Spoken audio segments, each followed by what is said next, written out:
ये आकाशवाणी है।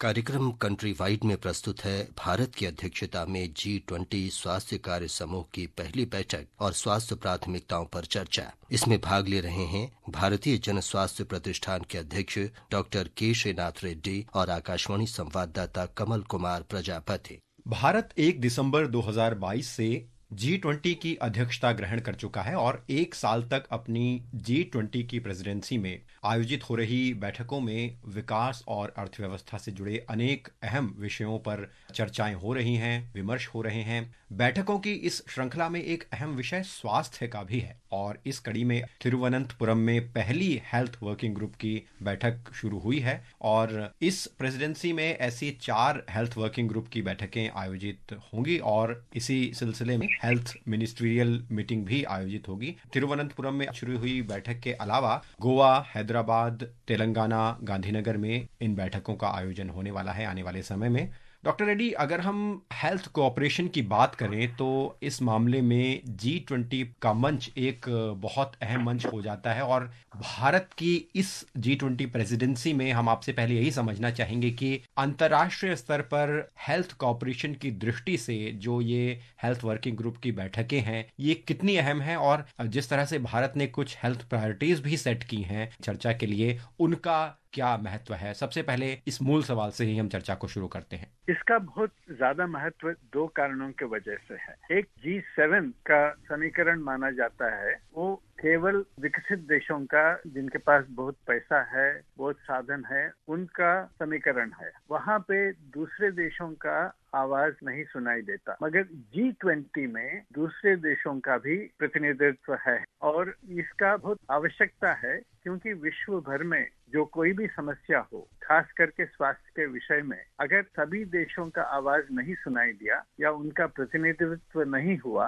तो फिर समस्या का समाधान भी अधूरा रह जाएगा। दूसरा कारण ये है कि अभी जो महामारी चल रही है कोविड का, हालांकि काफी हद तक कई सारे देशों में उसका प्रकोप कम हो गया है और खास करके भारत में उसका असर ज्यादा नहीं दिखाई दे रहा है। हमें एक बहुत महत्वपूर्ण संदेश मिला है कि सारे मुल्क जो है, सारे देश जो है, मिलके काम करना चाहिए इस प्रकार के महामारी को रोकने के लिए और उसका सामना करने के लिए, और इसके लिए क्या क्या कदम उठाने चाहिए और दूसरे स्वास्थ्य संबंधित समस्याएं जो हैं उनके ऊपर भी ध्यान देने के लिए किस प्रकार का एक सुदृढ़ स्वास्थ्य व्यवस्था बनानी चाहिए और उसमें सारे देशों के बीच में किस प्रकार के सहकार होना चाहिए, उसके ऊपर काफी हमें चर्चा करनी पड़ेगी। और इसमें भारत के नेतृत्व में सब देशों का आवाज सुनाई देगा, भारत के आवाज में भी दूसरे देशों का आवाज वहाँ पे प्रतिनिधित्व मिलेगा। डॉक्टर रेड्डी, अगर हम भारत ने जो हेल्थ प्रायोरिटीज सेट की हैं उन पर एक एक करके चर्चा करें तो सबसे पहला विषय आता है कि स्वास्थ्य की आपात स्थिति में हम तैयारी रखें, अपनी जो रिस्पॉन्स का पूरा सिस्टम है उसको बनाए रखें और वन हेल्थ अप्रोच के साथ एक पूरी व्यवस्था ऐसी बनाएं जिससे कि अभी आपने जैसा कि जिक्र किया कि जो गंभीर स्वास्थ्य समस्याएं हैं या आने वाले समय में महामारियों का खतरा है उससे जूझने के लिए विश्व तैयार रहे। ऐसे में जो इमरजेंसी रिस्पॉन्स और प्रिपेयरनेस की जो पहली प्राथमिकता है, हेल्थ प्रायोरिटी है, जो इस पूरे G20 हेल्थ वर्किंग ग्रुप में चर्चा में रखी जाने वाली है इस पूरे वर्ष, उसको आप कैसे देखते हैं? ये बहुत ही मुख्य विषय है और विश्व स्वास्थ्य संगठन जो WHO कहते हैं, वहाँ पर भी एक विश्व स्तर पे एक ग्लोबल पैंडेमिक ट्रीटी की तैयारी हो रही है और ऐसे समय में G20 के सामने ये विषय भी प्रस्तुत है और ये बिल्कुल आवश्यक है कि जो वन हेल्थ का आपने जिक्र किया कि हम केवल मनुष्य के स्वास्थ्य के बारे में जांच न करें, मगर जंगली जानवर, पालतू जानवर और मनुष्य का भी जो कुछ भी संक्रमण का खतरा होता है ये कीटाणु द्वारा, उन सब का भी हम एक तरीके से सर्वेलेंस सिस्टम में इंक्लूड करना चाहिए। मतलब ये बिल्कुल आवश्यक है कि ये वन हेल्थ हेल्थ सिस्टम बिल्कुल ठीक तरीके से अगर काम करें, बहुत जल्द से जल्दी हम पहचान कर सकते हैं कि अगर कोई कीटाणु जंगली जानवर जैसा बैट्स है या और कहीं पे है, तो वहां से किस प्रकार का हमारे समुदाय में प्रवेश कर रहे हैं और उसको रोक सकते हैं। और दूसरी बात यह है कि अगर आ भी जाए तो जिस प्रकार से हम जल्द से जल्दी जांच करें और उसका रोकथाम कर सकते हैं ज्यादा फैलने के पहले, और उसके साथ साथ क्या क्या तैयारियां करनी है हमारे स्वास्थ्य व्यवस्था में और दूसरे व्यवस्था में भी, क्योंकि हमें और कुछ तैयारियां भी करनी पड़ेंगी कि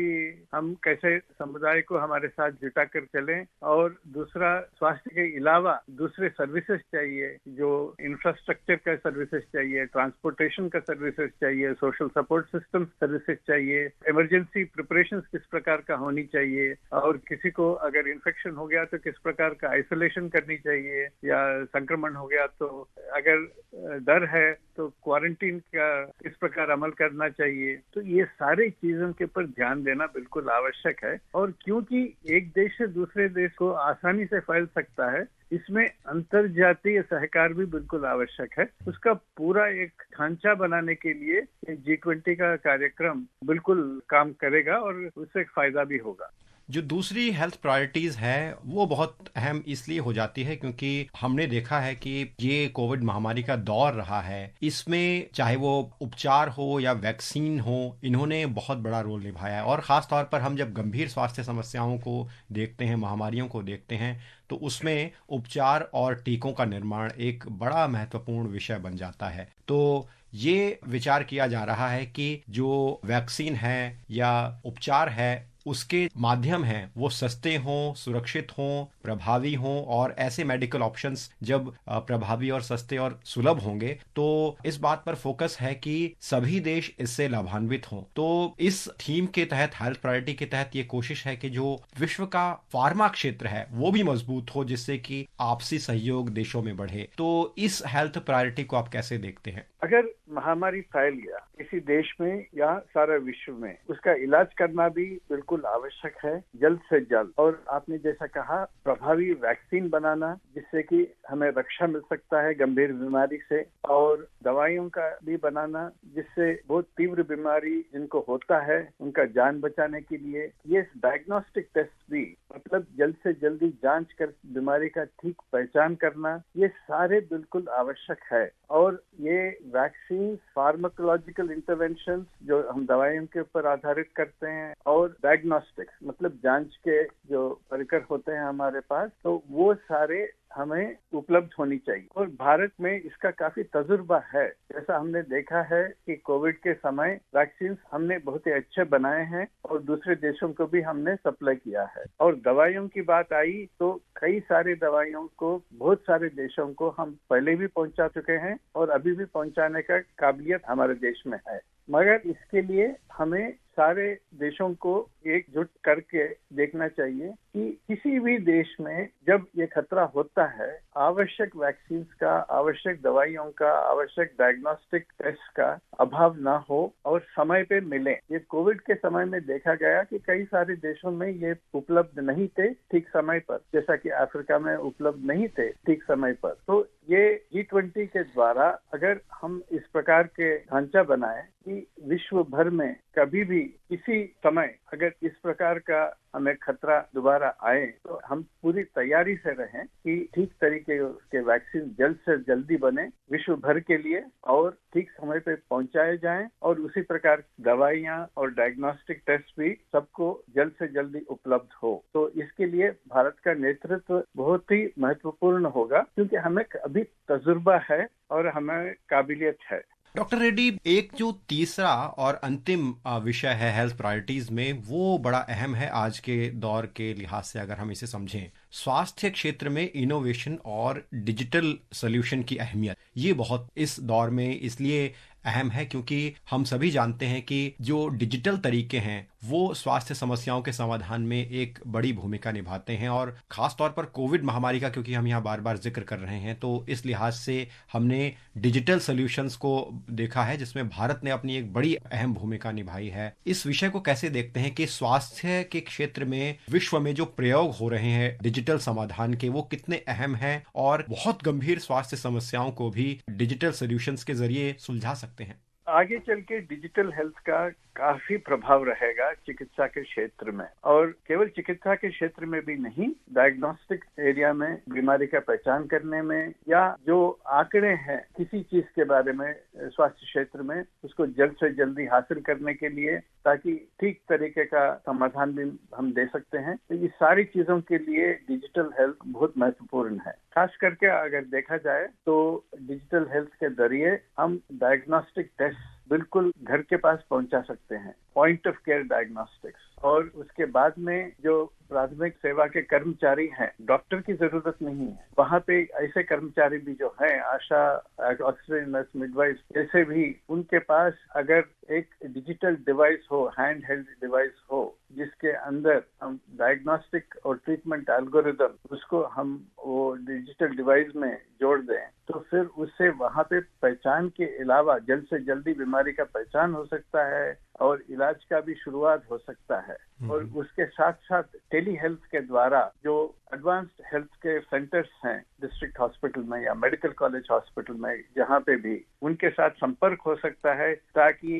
गांव-गांव में, घर-घर में भी इस प्रकार का तुरंत इलाज मिल सकता है। अगर स्पेशलिस्ट के अभाव भी हो किसी प्राइमरी हेल्थ केयर सेंटर में, ये टेली हेल्थ के जरिए हम स्पेशलिस्ट एडवाइस भी प्राप्त कर सकते हैं। और बीमारी कितना तेजी से फैल रहा है उसका भी हम ठीक तरीके से पहचान कर सकते हैं सही समय पे, और रोकथाम की व्यवस्था भी कर सकते हैं। तो इस प्रकार का जो एपिडेमियोलॉजिकल सर्वेलेंस भी है वो भी ये आसान हो जाएगा अगर डिजिटल हेल्थ का हम इस्तेमाल करें। और बाकी सारे चीजें हैं, electronic medical records, electronic health records, artificial intelligence, इसके द्वारा जो हम डायग्नोसिस का एल्गोरिदम बनाएं या ट्रीटमेंट का एल्गोरिदम बनाएं, इससे आगे चल के स्वास्थ्य क्षेत्र में कई सारे उपलब्धियां हासिल हो सकती हैं। और इसमें भारत बहुत तेजी से आगे बढ़ रहा है। जैसा कि हमने देखा कि कोविड के समय में जो कोविन का ऐप बना था, उससे पूरा वैक्सीनेशन का कार्यक्रम जितना आसानी से, एफिशिएंसी के साथ चलाया गया, वो दूसरे मुल्कों को भी काफी प्रेरित किया और भारत एक मिसाल बना। तो इसी प्रकार हम देख सकते हैं कि अगर हम डिजिटल हेल्थ में जो हमारी बढ़ती हुई ताकत है इस्तेमाल करेंगे तो हमारे लिए फायदा होगा, मगर हम इसको दूसरे देशों के साथ भी हम शेयर कर सकते हैं, तो विश्व भर में फायदा हो सकता है कि भारत के डिजिटल टेक्नोलॉजीज द्वारा। तो ये डिजिटल टेक्नोलॉजीज को बढ़ावा देने से हमें G20 के द्वारा भारत को भी श्रेय मिलेगा और दुनिया को भी फायदा मिलेगा। 2017 में G20 की जर्मन प्रेसिडेंसी में G20 हेल्थ वर्किंग ग्रुप की स्थापना हुई थी, जिसका मकसद था कि स्वास्थ्य से जुड़े कई विषयों जैसे हेल्थ केयर सिस्टम को मजबूत करना हो, कुपोषण की समाप्ति हो, हेल्थ क्राइसिस मैनेजमेंट हो और महामारियों से लड़ने के लिए एक व्यवस्था तैयार करना हो, ऐसे विषयों को लेकर एक साझा अंतर्राष्ट्रीय एजेंडा तैयार किया जाए। इस मकसद को लेकर इस हेल्थ वर्किंग ग्रुप की शुरुआत हुई थी। और अब क्योंकि 2023 का ये वर्ष है जबकि भारत की G20 प्रेसिडेंसी का ये महत्वपूर्ण अवसर है, इस अवसर पर भारत भी इन मुद्दों के साथ साथ अपनी उपलब्धियों को जोड़ते हुए विश्व में किस तरह से स्वास्थ्य क्षेत्र को सुलभ बनाया जाए और सशक्त किया जाए, इस मामले में अपनी एक महत्वपूर्ण भूमिका निभा रहा है। और हम आगे आने वाली जो बैठकें होंगी उस पर भी गौर करते हुए ज़रूर ऐसी चर्चाओं को आयोजित करेंगे कि किस तरह से G20 प्रेसिडेंसी में हेल्थ वर्किंग ग्रुप की जो बैठकें हैं उसमें क्या कुछ बातें निकलकर सामने आती हैं। डॉक्टर के श्रीनाथ रेड्डी, आज आप चर्चा में शामिल हुए और आपने इस महत्वपूर्ण विषय पर हमारे साथ अपने विचार साझा किए। आपका बहुत बहुत धन्यवाद हमसे जुड़ने के लिए। नमस्कार जी। अभी आप सुन रहे थे भारत की अध्यक्षता में G20 स्वास्थ्य कार्य समूह की पहली बैठक और स्वास्थ्य प्राथमिकताओं पर चर्चा। इसमें भाग ले रहे थे भारतीय जन स्वास्थ्य प्रतिष्ठान के अध्यक्ष डॉक्टर के श्रीनाथ रेड्डी और आकाशवाणी संवाददाता कमल कुमार प्रजापति। ये कार्यक्रम आकाशवाणी के समाचार सेवा प्रभाग द्वारा प्रस्तुत किया गया। इसे आप हमारे mobile app news on AIR और YouTube channel news on AIR official पर भी सुन सकते हैं। इस कार्यक्रम के संबंध में अपनी प्रतिक्रिया आप हमें ईमेल कर सकते हैं। पता है airnsttalks@gmail.com। ये कार्यक्रम फिर से सुनने के लिए लॉग ऑन करें हमारी वेबसाइट newsonair.gov.in।